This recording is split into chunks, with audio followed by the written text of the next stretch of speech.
परीक्षा केंद्राबाहेर रडत उभी होती विद्यार्थिनी। पोलीस अधिकाऱ्याची नजर मुलीवर पडली अन सत्य समजताच त्यांनी शिक्षकांची शाळा घेतली। घटना जाणून अधिकाऱ्याला सलाम कराल। 10वीच्या परीक्षेचा पहिला पेपर अनेक विद्यार्थ्यांसाठी हा दिवस आयुष्यातील महत्त्वाचा टप्पा होता। प्रत्येक जण वेळेवर पोहोचण्याची धडपड करत होता।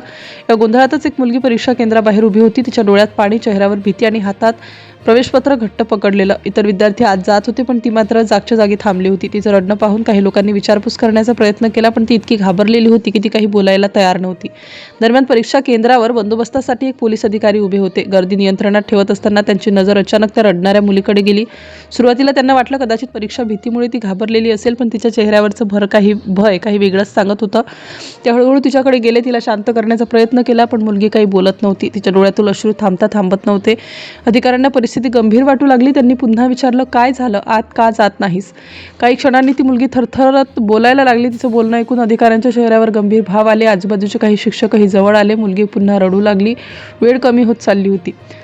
दरम्यान परीक्षा सुरू होण्याची वेळ जवळ येत होती। विद्यार्थ्यांची गर्दी कमी होत होती पण ती मुलगी अजूनही बाहेरच होती। तिच्या चेहऱ्यावर वाढत चाललेली भीती स्पष्ट दिसत होती। अधिकारी परिस्थिती समजून घेण्याचा प्रयत्न करत होते।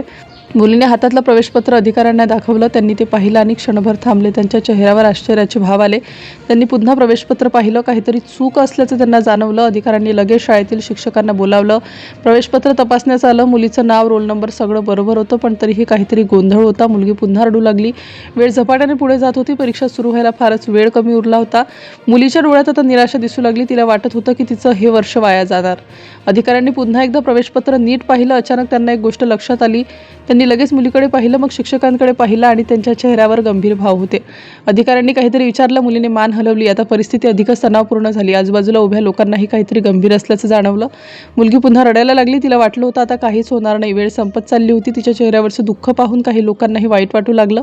अधिकाऱ्यांनी अचानक निर्णय घेतला। त्यांनी तातडीने काही सूचना दिल्या। आजूबाजूचे शिक्षकही थोडे गोंधळले पण अधिकाऱ्यांच्या चेहऱ्यावर आत्मविश्वास होता। मुलीला त्यांनी शांत केलं। तिला काहीतरी सांगितलं। मुलगी आश्चर्याने त्यांच्याकडे पाहत होती। तिच्या चेहऱ्यावर अजूनही भीती होतीच। दरम्यान अधिकारी वेगाने हालचाल करू लागले। काही क्षणात सगळं बदलायला लागलं। तिथे उभे असलेले लोकही आश्चर्याने पाहत होते। मुलीला त्यांनी सोबत येण्यास सांगितलं। मुलगी थोडी गोंधळली पण अधिकाऱ्यांवर विश्वास ठेवून ती त्यांच्या सोबत निघाली। वेळ खूप कमी उरली होती। अधिकारी घाईत होते। परिस्थिती गंभीर होती। प्रत्येक सेकंद महत्त्वाचा होता। मुलीच्या चेहऱ्यावर अजूनही चिंता होती। काही लोकांना अजूनही काय चाललंय ते समजत नव्हतं पण अधिकाऱ्यांच्या हालचाली पाहून ते सगळे शांतपणे पाहत राहिले। मुलगी अधिकाऱ्यांसोबत निघाली। वेळ संपत चालली होती। तिच्या मनात हजारो प्रश्न होते। दरम्यान परीक्षा सुरू होण्याची वेळ अगदी जवळ आली होती। सगळीकडे तणावपूर्ण वातावरण होतं। काही मिनिटांनंतर अचानक परिस्थिती बदलली। मुलीच्या चेहऱ्यावर आशेची एक हलकी झलक दिसू लागली आणि शेवटी सत्य समोर आलं। मुलीला चुकीच्या परीक्षा केंद्रावर सोडलं गेलं होतं। तिचं खरं परीक्षा केंद्र तब्बल 20 किलोमीटर दूर होतं आणि परीक्षा सुरू व्हायला फक्त 15 मिनिटे उरली होती। तेव्हा पोलीस इन्स्पेक्टर जे.व्ही. धोला यांनी क्षणाचाही विलंब न करता मुलीला पोलिसांच्या गाडीत बसवलं।